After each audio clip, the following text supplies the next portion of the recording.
How's it going, everyone?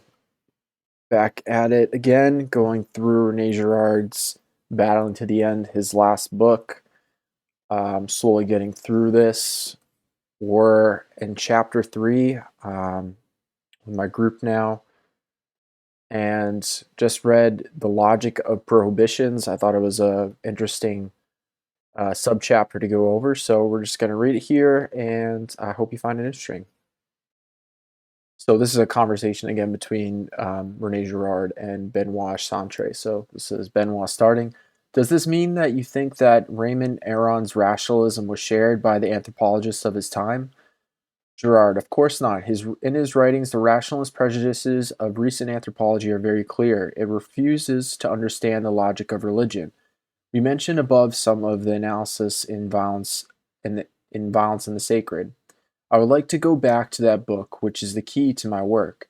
We are not going off topic, even though it will require us to travel back in time 1,000 years.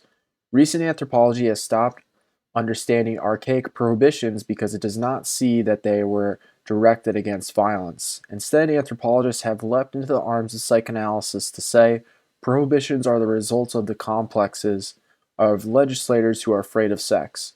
However, when we look at prohibitions, we see that they are never directed against sexuality in itself, but against the mimetic rivalries of which sexuality is only the object or provides the opportunity. This is very difficult. We can thus conclude from this that hominization began when such internal rivalries became strong enough to break animal dominance networks and unleash contagious vengeance. Humanity was able to be born and survive at the same time only because religious prohibitions emerged early enough to counter the danger of self-destruction. But how did the prohibitions emerge? Foundation myths or myths of origin are the only things that explain this. In general, they usually begin with a story about a huge crisis symbolized in some way. In the myth of Oedipus, it is a plague epidemic. In others, it is a drought or a flood, or even a cannibal monster that was devouring a city's youth. Behind these themes, there is a breakdown of social ties, what Hobbes called the war of all against all. What happened as soon as the agitation undifferentiated all members of society, so all members of society become the same, imitation becomes stronger than ever, but functioned differently and had different effects.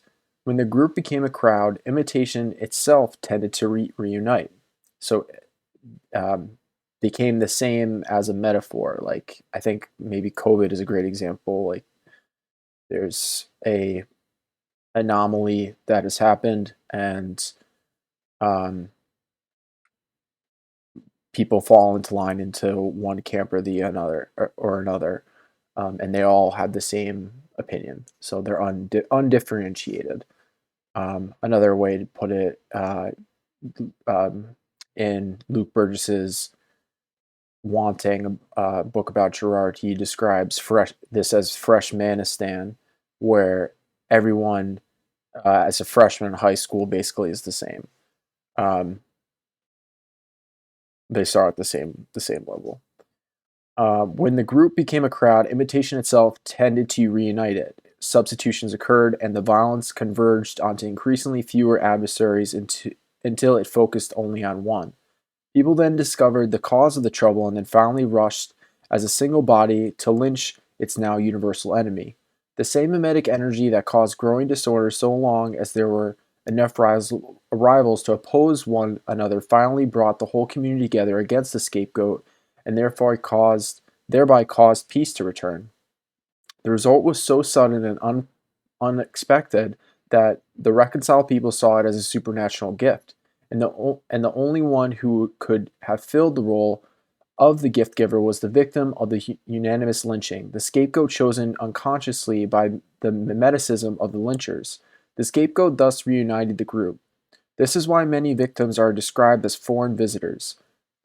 Primitive communities were probably very isolated from one another, and a visit by a stranger probably caused great curiosity mixed with fear. A single unexpected action by the stranger could cause unpredictable panic and turn the visitor into a new god. Every lynching resulting from a mimetic crisis thus gave birth to a new god. Every time a conflict later erupted in the community, the past crisis would be remembered and all conflict with the individuals involved would be prohibited. If violence returned, it would be interpreted as caused by the god's anger. Only the god's prestige thus permitted the appearance of permitted prohibitions that were gradually turned into a system that was more or less consistent and sustainable. Religious prohibitions surely checked huge escalations of violence. However, the fear they inspired fades, and when that happens, their ability to prevent transgression also fades. Yet the purposes of prohibitions and ritual sacrifices was to calm the god's anger, in other words, to keep violence out of the group. I think that the two great institutions of archaic religion, namely prohibitions and sacrifice, have played an essential role in the passage from pre-human to human societies, precisely by preventing hominids from destroying themselves. Archaic systems must have also been reborn from their ashes from time to time owing to their inability to eliminate violent reciprocity once and for all. We know this thanks to the penetrating intuitions of Greek and Indian religions. By contrast, what could not be predicted was the two religions radically different from by contrast, what could not be predicted was that two religions radically different from the others would one day put an end to the eternal return of religions. The biblical and Christian tradition was the first to upset the supremacy of the crowd, to see violent unanimity from the other side, and to pinpoint the principle of reciprocity. Christ, the last prophet, then places humanity before a terrible alternative. Either continue to refuse to see that the dual is the underlying structure of all activities, or escape from that hidden logic by means of a better one, that of love, of positive reciprocity. In this respect, it is striking to see how closely negative and positive reciprocity resemble each other. Almost the same form of undifferentiation is involved in both cases, but what is at stake is the salvation of the world. This is the real paradox that we have tried to understand. From now on, it will not be the scapegoat who is judged guiltily, but humanity itself by history. We are thus entering into an eschatological perspective, which means end times, which is the only one that can shed light on our situation today, and much more light than Clausius's remarkable Trinity. Benoit. Small archaic societies were always in danger. You have often said that Christianity freed us from our sacrificial crutches, but at the same time it made us responsible for our destiny. We are not the crutches that we lost. We're not the crutches that we lost the only way to meet the danger? In other words, is not one of the consequences of Christian revelation that we no longer believe in catastrophe, even though it is scientifically predictable? Girard, quite right. In a way, our progressivism has come from Christianity but betrays it. More precisely, it could only have issued from a watering down of the apocalyptic feeling.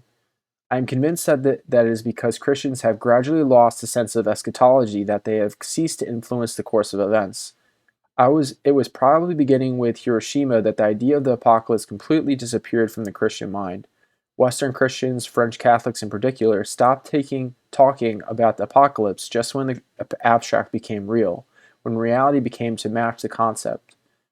You mentioned Bergson's profound comment on the way that abstract so easily becomes concrete.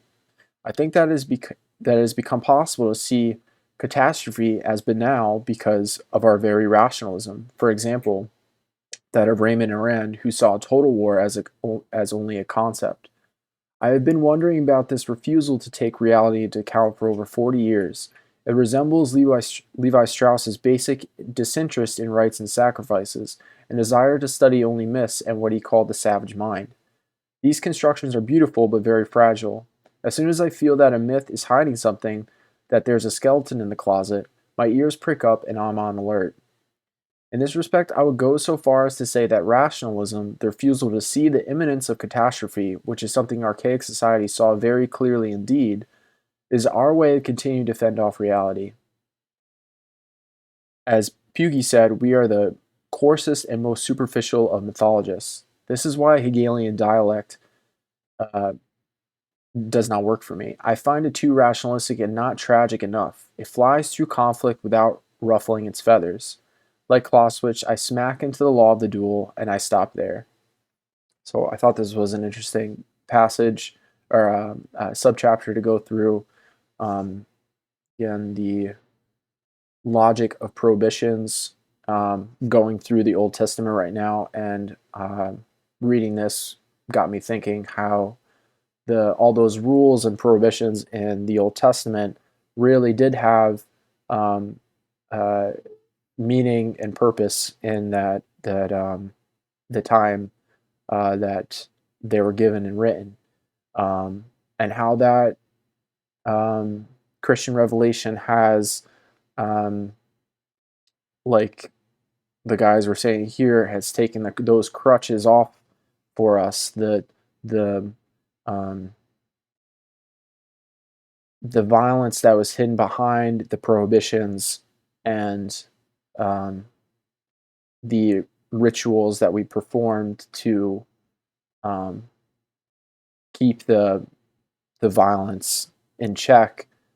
Those have we've gotten rid of those, the stories, the rules, and now um, we are in the process of yeah, this we think we're the most rational, but these our anthropology still exists very strongly within us. COVID again is a great example. Um, the scapegoat mechanism uh, is always there, and um, within groups, within ourselves, towards ourselves and other people, and yeah, can we change that to be, instead of this negative reciprocity towards one another, this mimetic violence, can we have it be mimetic love, positive um, um, reinforcement towards one another?